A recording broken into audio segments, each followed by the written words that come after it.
Louisa, Please Come Home by Shirley Jackson. Louisa, my mother's voice came over the radio. It frightened me badly for a minute. Louisa, she said, please come home. It's been 3 long, long years since we saw you last. Louisa, I promise you that everything will be all right. We all miss you so. We want you back again, Louisa. Please come home.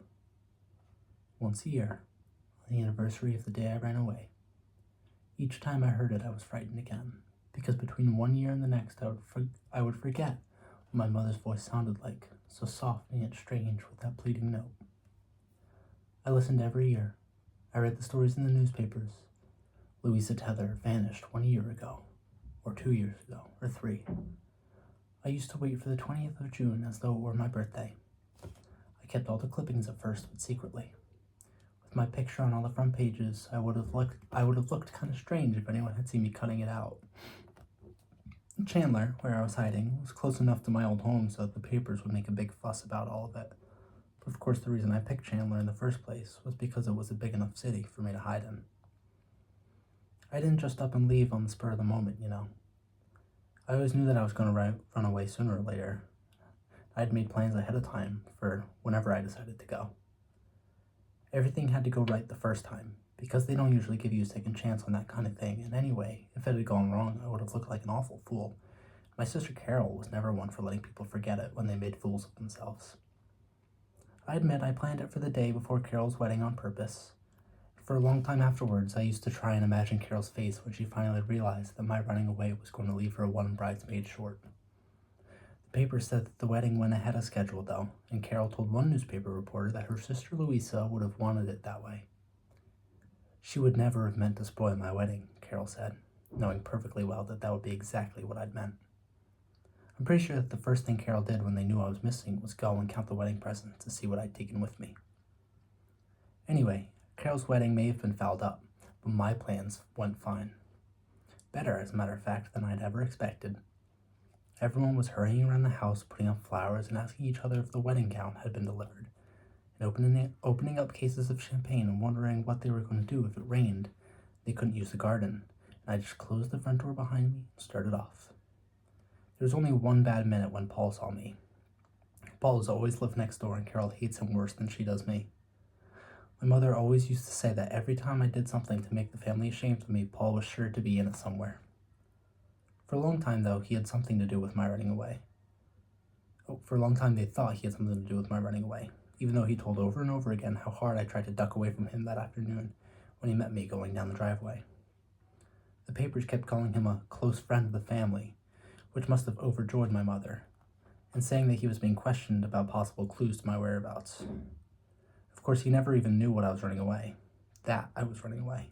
I told him just what I told my mother before I left, that I was going to get away from all the confusion and excitement for a while. I was going downtown and would probably have a sandwich somewhere for supper and go to a movie. He bothered me for a minute there because of course he wanted to come too. I hadn't meant to take the bus right there on the corner, but with Paul tagging after me and wanting me to wait while he got the car so we could drive out and have dinner at the inn, I had to get away fast on the first thing that came along. So I just ran for the bus and left Paul standing there. That was the only part of my plan that had to change. I took the bus all the way downtown, although my first plan had been to walk. It turned out much better, actually, since it didn't matter at all if anyone saw me at the bus going downtown in my own hometown. And I managed to get an earlier train out. I bought a round-trip ticket. That was important, because it would make them think I was coming back. That was always the way they thought about things. If you did something, you had to have a reason for it, because my mother and my father and Carol never did anything unless they had a reason for it. So if I bought a round-trip ticket, the only possible reason would be that I was coming back. Besides, if they thought I was coming back, they would not be frightened so quickly, and I might have more time to hide before they came looking for me. As it happened, Carol found out I was gone that same night when she couldn't sleep and came into my room for some aspirin. So at the time, I had less of a head start than I thought. I knew that they would find out about my buying the ticket. I was not silly enough to suppose that I could steal off and not leave any traces. All my plans were based on the fact that the people who get caught are the ones who attract attention by doing something strange or noticeable, and what I intended all along was to fade into some background where they would never see me. I knew they would find out about the round-trip ticket, because it was an odd thing to do in a town where you've lived all your life, but it was the last unusual thing I did. I thought when I bought it that knowing about that round-trip ticket would be some consolation to my mother and father. They would know no matter how long I stayed away, at least I always had a ticket home. I did keep the return trip ticket for quite a while, as a matter of fact. I used to carry it in my wallet as some kind of lucky charm. I followed everything in the papers. Mrs. Peacock and I used to read them at the breakfast table over our second cup of coffee before I went off to work. "What do you think about this girl disappeared over in Rockville?" Mrs. Peacock would say to me, and I'd shake my head sorrowfully and say that a girl must be really crazy to leave a handsome, luxurious home like that, or that I had kind of a notion that maybe she didn't leave at all. Maybe the family had her locked up somewhere because she was a homicidal maniac. Mrs. Peacock always loved anything about homicidal maniacs. Once I picked up the paper and looked hard at the picture. "Do you think she looks something like me?" I asked Mrs. Peacock. Mrs. Peacock leaned back and looked at me and then at the picture, and then at me again, and finally she shook her head and said, "No, if you wore your hair longer and curlier, your face was maybe a little fuller, there might be a little resemblance, but then, if you looked like a homicidal maniac, I wouldn't ever have let you in my house." "I think she kind of looks like me," I said. "You get along to work and stop being so vain," Mrs. Peacock told me. Of course, when I got on the train with my round-trip ticket, I had no idea how soon they'd be following me. And I suppose it was just as well because it might have made me nervous and I might have done something wrong and spoiled everything. I knew that as soon as they gave up the notion that I was coming back to Rockville with my round-trip ticket, they would think of Crane, which is the largest city that train went to. So I only stayed in Crane part of one day. I went to a big department store where they were having a store-wide sale. I figured that would land me in a crowd of shoppers, and I was right. For a while, there was a good chance that I'd never get any further away from home than the ground floor of that department store in Crane. I had to fight my way through the crowd until I found the counter where they were having a sale of raincoats. And then I had to push and elbow down the counter and finally grab the raincoat I wanted right out of the hands of some old monster who couldn't have used it anyways because she was much too fat. You would have thought she had already paid for it the way she howled. I was smart enough to have the exact change, all $6.89, right in my hand. And I gave it to the sales girl, grabbed the raincoat and the bag she wanted to put it in, fought my way out again before I got crushed to death. That raincoat was worth every cent of the $6.89. I wore it right through until winter that year, not even a button ever came off of it.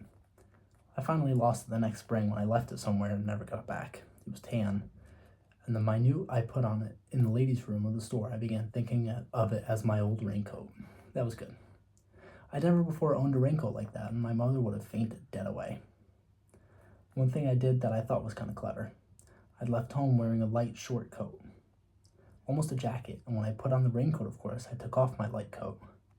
Then all I had to do was empty the pockets of the light coat into the raincoat and carry the light coat casually over to a counter where they were having a sale of jackets and drop it on the counter as though I'd taken it off a little way to look at it and decided against it. As far as I ever knew, no one paid the slightest attention to me, and before I left the counter I saw a woman pick up my jacket and look it over. I could have told her she was getting a bargain for $3.98. It made me feel good to know that I had gotten rid of the light coat. My mother picked it out for me, and even though I liked it, and it was expensive, it was also recognizable, and I had to change it somehow. I was sure that if I put it in a bag and dropped it into a river or into a garbage truck or something like that, sooner or later it would be found. And even if no one saw me doing it, it would almost certainly be found, and then they would know I had changed my clothes in Crane. That light coat never turned up. The last they ever found of me was someone in Rockville, who caught a glimpse of me in the train station in Crane, and she recognized me by the light coat. They never found out where I went after that. It was partly luck and partly my clever planning. 2 or 3 days later, the papers were still reporting that I was in Crane. People thought they saw me on the streets, and one girl who went into a store to buy a dress was picked up by the police and held until she could get someone to identify her. They were really looking, but they were looking for Louisa Tether, and I'd stopped being Louisa Tether the minute I got rid of that light coat my mother bought me. One thing I was relying on? There must be thousands of girls in the country on any given day who are 19 years old, fair-haired, 5 feet 4 inches tall, and weighing 126 pounds. And if there are thousands of girls like that, there must be, among those thousands, a good number who are wearing shapeless tan raincoats. I started counting tan raincoats in Crane after I left the department store, and I passed 4 in one block, so I felt pretty well hidden. After that, I made myself even more invisible by doing just what I told my mother I was going to. I stopped in and had a sandwich in a little coffee shop, and then I went to a movie. I wasn't in any hurry at all, and rather than try to find a place to sleep that night, I thought I would sleep on the train. It's funny how no one pays any attention to you at all. There were hundreds of people who saw me that day, and even a sailor who tried to pick me up in the movie, and yet no one really saw me. If I had tried to check into a hotel, the desk clerk might have noticed me, or if I had tried to get dinner in some fancy restaurant in a cheap raincoat, I would have been conspicuous. But I was doing what any other girl looking like me and dressed like me might be doing that day. The only person who might be apt to remember me would be the man selling tickets in the railroad station, because girls looking like me in old raincoats didn't buy train tickets, usually at 11 at night, but I had thought of that too, of course. I bought a ticket to Amityville, 60 miles away, and what made Amityville a perfectly reasonable disguise is that at Amityville there's a college. Not a little fancy place like the one I had left so recently with nobody's blessing, but a big, sprawling, friendly affair where my raincoat would look perfectly at home. I told myself I was a student coming back to the college after a weekend at home. We got to Amityville after midnight, but it still didn't look odd when I left the train and went into the station. Because while I was in the station, having a cup of coffee and killing time, 7 other girls, I counted, wearing raincoats like mine, came in or went out, not seeming to think it the least bit odd to be getting on or off trains at that hour of the night. Sorry. Some of them had suitcases, and I wished that I had some way of getting a suitcase in Crane, but it would have made me noticeable in the movie theater. College girls going home for weekends don't often bother. They have pajamas and an extra pair of stockings at home. They drop a toothbrush into one of the pockets of those invaluable raincoats. So I didn't worry about the suitcase then, although I knew I would need one soon. While I was having my coffee, I made my own mind change from the idea that I was a college girl coming back after a weekend at home to the idea that I was a college girl who was on her way home for a few days. All the time, I tried to think as much as possible like what I was pretending to be, and after all, I had been a college girl for a while. I was thinking that even now the letter was in the mail, traveling as fast as the U.S. government could make it go, right to my father to tell him why I wasn't a college student anymore. I suppose that was what finally decided me to run away, the thought of what my father would think and say and do when he got that letter from college. That was in the paper too. They decided that the college business was the reason for my running away. But if that had been all, I don't think I would have left. No, I'd been waiting to leave for so long, ever since I can remember, making plans till I was sure they were foolproof, and that's the way they turned out to be. Sitting there in the station at Amityville, I tried to think myself into a good reason why I was leaving college to go home on a Monday night late, when I would hardly be going home for the weekend. As I say, I always tried to think as hard as I could the way that suited whatever I wanted to be. And I liked to have a good reason for what I was doing.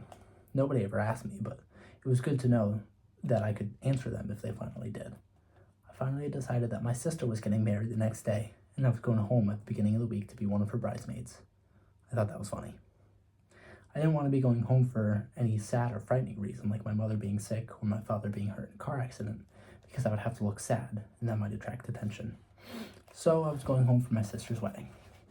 I wandered around the train station as though I had nothing to do, and just happened to pass the door when another girl was going out. She had on a raincoat, just like mine, and anyone who happened to notice would have thought that it was me who went out. Before I bought my ticket, I went into the ladies' room and got another $20 out of my shoe. I had nearly $300 left of the money I had taken from my father's desk. I had most of it in my shoe because I honestly couldn't think of another safe place to carry it. All I kept in my pocketbook was just enough for whatever I had to spend next. It's uncomfortable walking around all day with a wad of bills in your shoe, but they were good solid shoes, the kind of comfortable old shoes you wear whenever you don't really care how you look. I'd put new shoelaces in them before I left home so I could tie them good and tight. You can see I planned pretty carefully and no little detail got left out. If they had let me plan my sister's wedding, there would have been a lot less of that running around and screaming and hysterics. I bought a ticket to Chandler, which is the biggest city in this part of the state, and the place I'd been heading for all along. It was a good place to hide because people from Rockville tended to bypass it unless they had some special reason for going there. If they couldn't find the doctors or orthodontist or psychoanalyst or dress material they wanted in Rockville or Crane, they went directly to one of the really big cities like the state capital. Chandler was big enough to hide in, but not big enough to look like a metropolis to people from Rockville. The ticket seller in the Amityville station must have seen a good many college girls buying tickets for Chandler at all hours of the day or night because he took my money and shoved the ticket at me without even looking up. Funny. They must have come looking for me at Chandler at some point or another, because it's not likely they would have neglected any possible place it might be, but maybe Rockville people never seriously believed that anyone would go to Chandler from choice, because I never felt for a minute that anyone was looking for me there. My picture was in the Chandler papers, of course, but as far as I knew, no one ever looked at me twice. I got up every morning and went to work and went shopping in the stores and went to movies with Mrs. Peacock, went out to the beach all that summer without ever being afraid of being recognized. I behaved just like everyone else and dressed just like everyone else and even thought just like everyone else. The only person I ever saw from Rockville in 3 years was a friend of my mother's, and I knew she only came to Chandler to get her poodle bred at the kennels there. She didn't look as if she were in a state to recognize anybody but another poodle fancier anyway. All I had to do was step into a doorway as she went by, and she never looked at me. 2 other college girls got on the train to Chandler when I did. Maybe both of them were going home for their sisters' weddings. Neither of them was wearing a tan raincoat, but one of them had an old blue jacket that gave the same general effect. I fell asleep as soon as the train started, and once I woke up, and for a minute I wondered where I was, and then I realized that I was doing it. I was actually carrying out my careful plan. It had gotten better than halfway through with it, and I almost laughed, there in the train with everyone asleep around me. Then I went back to sleep and didn't wake up until we got to Chandler at about 7 in the morning. So there I was. I had left home just after lunch the day before, and now it was 7 in the morning of my sister's wedding day. I was so far away, in every sense, that I knew they would never find me. I had all day to myself to get settled in Chandler, so I started off by having breakfast in a restaurant near the station, and then went off to find a place to live, a job. The first thing I did was buy a suitcase, and it's funny how people don't really notice you if you're buying a suitcase near a railroad station. Suitcases look natural near railroad stations, and I picked out one of those stores that sell a little bit of everything. I bought a cheap suitcase and a pair of stockings and some handkerchiefs, a little traveling clock, and I put everything into the suitcase and carried that. Nothing's hard to do unless you get upset or excited about it. Later on, when Mrs. Peacock and I used to read in the papers about my disappearing, I asked her once if she thought that Louisa Tether had gotten as far as Chandler, and she didn't.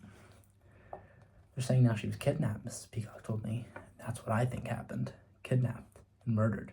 They do terrible things to young girls they kidnap. But the papers say there wasn't any ransom note. That's what they say, Mrs. Peacock shook her head at me. How do we know what the family is keeping secret? Or if she was kidnapped by a homicidal maniac, why should he send a ransom note? Young girls like you don't know a lot of things that go on. I can tell you. I feel kind of sorry for the girl, I said. You can't ever tell, Mrs. Peacock said. Maybe she went with him willingly. I didn't know that first morning in Chandler that Mrs. Peacock was going to turn up that first day. The luckiest thing that ever happened to me. I decided while I was having breakfast that I was going to be a 19-year-old girl from upstate with a nice family and a good background, who had been saving money to come here to Chandler and take a secretarial course in the business school there. I was going to have to find some kind of job to keep on earning money while I went to school. Courses at the business school wouldn't start until fall, so I would have the summer to work, save money, and decide if I really wanted to take secretarial training. If I decided not to stay in Chandler, I could easily go somewhere else after the fuss about my running away had died down. The raincoat looked wrong for the kind of conscientious young girl I was going to be, so I took it off and carried it over my arm. I think I did a pretty good job on my clothes altogether. Before I left home, I decided that I would have to wear a suit, as quiet and unobtrusive as I could find, and I picked out a gray suit with a white blouse. So with just 1 or 2 small changes, like a different blouse or some kind of pin on the lapel, I could look like whoever I wanted to be. Now the suit looked absolutely right for a young girl planning to take a secretarial course. And I looked like 1,000 other people when I walked down the street, carrying my suitcase and my raincoat over my arm. People get off trains every minute looking for that, looking just like that. I bought a morning paper and stopped in a drugstore for a cup of coffee and a look to see if the rooms for rent. It was also usual. Suitcase, coat, rooms for rent.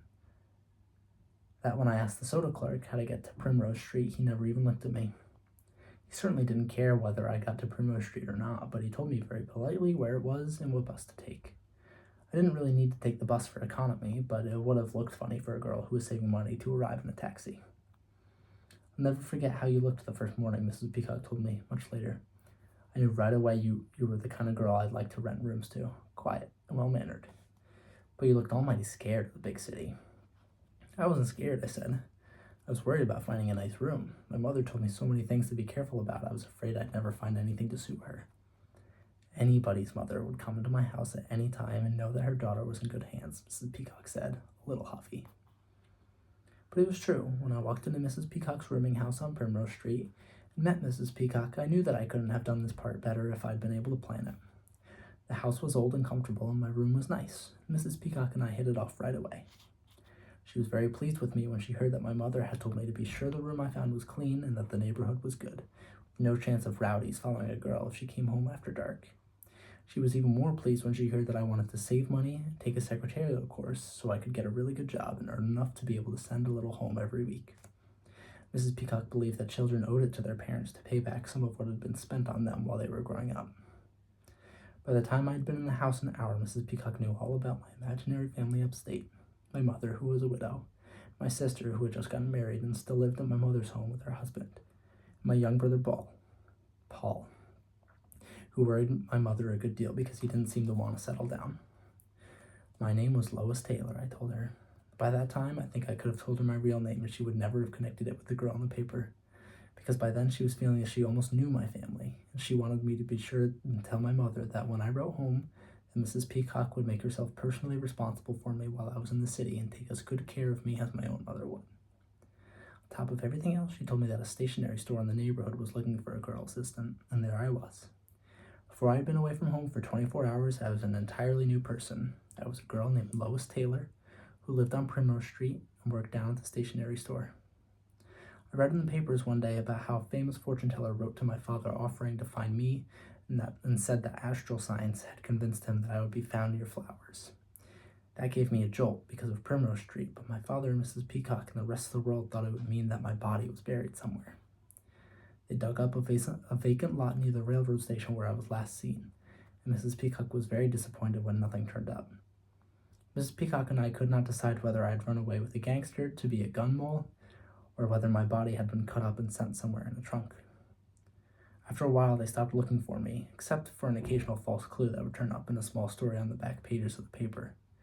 Mrs. Peacock and I got interested in the stories about a daring daylight bank robbery in Chicago. When the anniversary of my running away came around, and I realized that I had really been gone for a year, I treated myself to a new hat and dinner downtown, and came home just in time for the evening news broadcast of my mother's voice over the radio. "Louisa," she was saying, "please come home." "Oh, that poor woman," Miss Peacock said. "Imagine how she must feel. They say she's never given up hope of finding her little girl alive someday." "Do you like my new hat?" I asked her. I'd given up all idea of the secretarial course because the stationery store had decided to expand and include a lending library and a gift shop. I was now the manager of the gift shop, and if things kept on well, I would someday be running the whole thing. Mrs. Peacock and I talked it over, just as if she had been my mother, and we decided that I would be foolish to leave a good job to start over somewhere else. The money that I had been saving was in the bank, and Mrs. Peacock and I thought that one of these days we might pool our savings and buy a little car, or go on a trip somewhere, or even a cruise. What I'm saying is that I was free, and getting along fine, with never a thought that I knew about ever going back. It was just plain rotten bad luck that I had to meet Paul.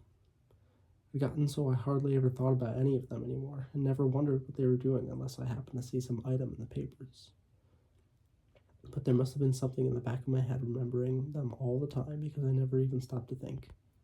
I just stood there on the street with my mouth open and said, "Paul." He turned around, and then of course I realized what I had done, but it was too late.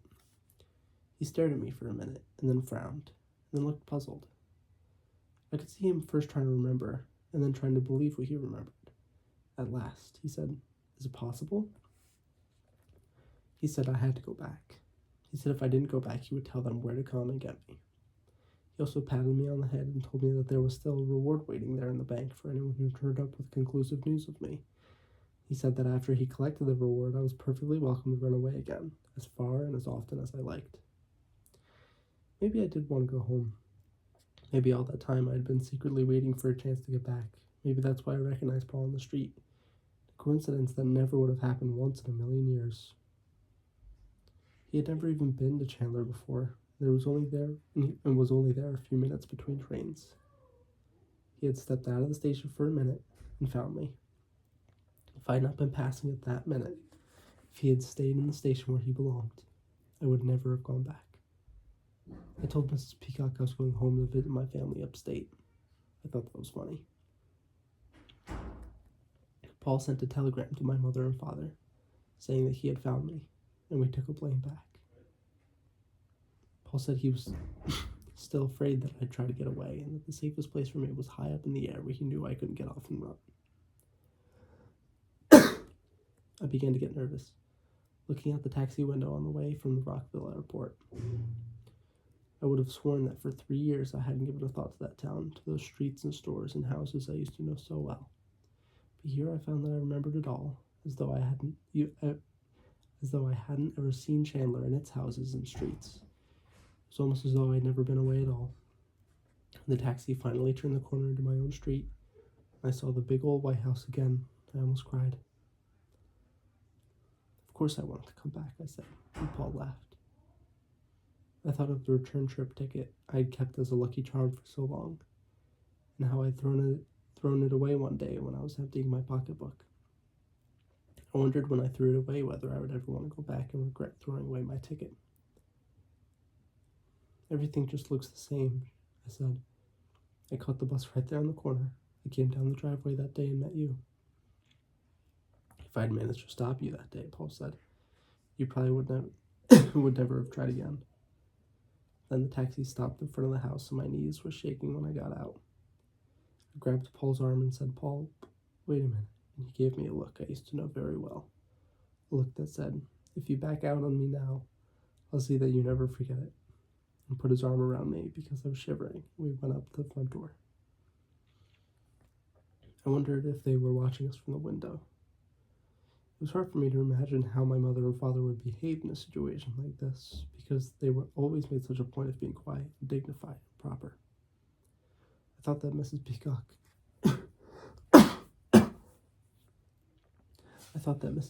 would have been halfway down the walk to meet us.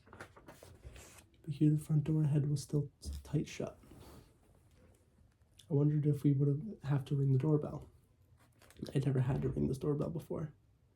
I was still wondering when Carol opened the door for us. Carol, I said. I was shocked because she looked so old, and then thought that of course I'd been gone 3 years. That I probably looked older too. Carol, I said. Oh, Carol. I was honestly glad to see her. She looked at me hard and then stepped back, and my mother and father were standing there, waiting for me to come in. If I hadn't stopped to think, I would have run to them. But I hesitated, not quite sure what to do, or whether they were angry with me, or hurt, or only just happy that I was back. And of course, once I stopped to think about it, all I could find to do was just stand there and say, Mother, kind of uncertainly. She came over to me and put her hands on my shoulders and looked into my face for a long time. There were tears running down her cheeks, and I thought that before, when it didn't matter. I had been ready enough to cry, but now... I'm so sorry. But now, when crying would make me look better, all I wanted to do was giggle. She looked old and sad, and I felt simply foolish. Then she turned to Paul and said, Oh, Paul, how can you do this to me again? Paul was frightened. I could see it. Mrs. Tether, he said. What is your name, dear? My mother asked me. Louisa Tether, I said stupidly. No, dear, she said very gently. Your real name. Now I could cry. But now I did not think it was going to help matters anyway. Louisa Tether, I said. That's my name. Why don't you people leave us alone, Carol said. She was white and shaking and almost screaming because she was so angry. We spent years and years trying to find my lost sister, and all people like you see in it as a chance to cheat us out of the reward. Doesn't it mean anything to you that you may think you have a chance for some easy money, but we just can't? We just get heartbroken all over again. Why don't you leave us alone? Carol, my father said, you're frightening the poor child. Young lady, he said to me, I honestly believe that you did not realize the cruelty of what you tried to do. You look like a nice girl. Try to imagine your own mother. I tried to imagine my own mother. I looked straight at her. If someone took advantage of her like this, I'm sure you were not told twice before this young man. I stopped, looking at my mother, and looked at Paul. Has brought us young girls who pretended to be our lost daughter. Each time he protested that he had been genuinely deceived and had no thought of profit. Each time we hoped desperately that it would be the right girl. First time we were taken in for several days. The girl looked like our Louisa. She acted like our Louisa. She knew all kinds of small family jokes and happenings that seemed almost impossible that anyone but Louisa could know. And yet she was an imposter. The girl's mother, my wife, has suffered more each time her hopes have been raised. He put his arm around my mother, his wife. And with Carol, they all stood together, looking at me. Look, Paul said wildly. Give her a chance. She knows she's Louisa. At least give her a chance to prove it. How? Carol asked. I'm sure if I asked her something like what was the color of the dress she was supposed to wear at my wedding? It was pink, I said. I wanted blue, but you said it had to be pink. I'm sure she'd know the answer, Carol went on, as though I hadn't said anything. They are the girls you brought here, Paul. They both knew. It wasn't going to be any good. I ought to have known it. Maybe they were so used to looking for me by now that they would rather keep on looking than have me home. Maybe once my mother had looked at my face and seen there nothing of Louisa, but only the long, careful concentration I had put into being Lois Taylor, there was never any chance of my looking like Louisa again. I felt kind of sorry for Paul. He had never understood them as well as I did, and he clearly felt there was still some chance of talking them into opening their arms, crying out, Louisa, our long-lost daughter, then turning around and handing him the reward. After that, we could all live happily ever after. While Paul was still trying to argue with my father, I walked over a little way and looked into the living room again. I figured I wasn't going to have much time to look around, and I wanted one last glimpse to take away with me. Sister Carol kept a good eye on me all the time, too. I wondered what the two girls before me had tried to steal. I wanted to tell her that if I ever planned to steal anything from the house, I was 3 years too late. I could have taken whatever I wanted when I left the first time. There was nothing there I could take now, any more than there had been before. I realized that all I wanted was to stay. I wanted to stay so much that I felt like hanging onto the stairrail and screaming. But even though a temper tantrum might bring them some fleeting recollection of their dear lost Louisa, I hardly thought it would persuade them to invite me to stay. I could just picture myself being dragged, kicking and screaming out of my own house. Such a lovely old house, I said politely to my sister Carol, who was hovering around me. Our family's lived here for generations, she said, just as politely. Such beautiful furniture. My mother is fond of antiques. Fingerprints, Paul was shouting. We were going to get a lawyer, I gathered, or at least Paul thought we were going to get a lawyer, and I wondered how he was going to feel when he found out that we weren't.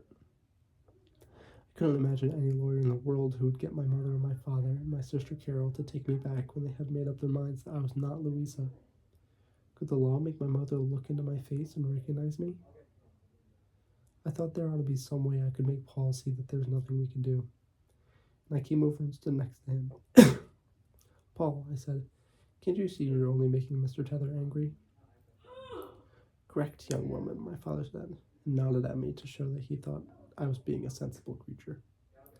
He's not doing himself any good by threatening me. Paul, I said, these people don't want us here. Paul started to say something and then for the first time in his life thought better of it and stamped off toward the door. When I turned to follow him, thinking that we'd never gotten past the front hall of my great homecoming, my father, excuse me, Mr. Tether, came up behind me and took my hand.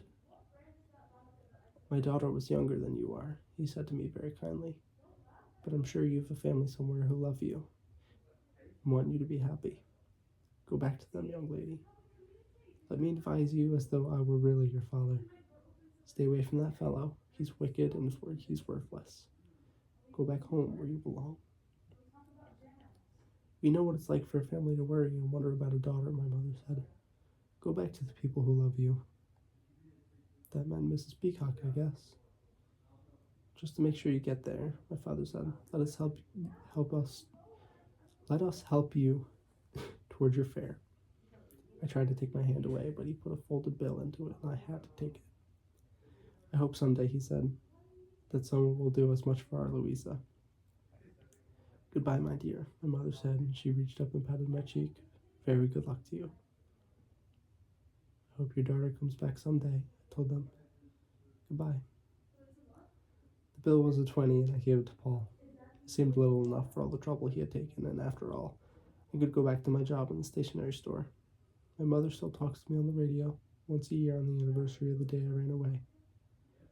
Louisa, she says, please come home. We all want our dear girl back. We need you and miss you so much. Your mother and father love you and will never forget you. Louisa, please come home.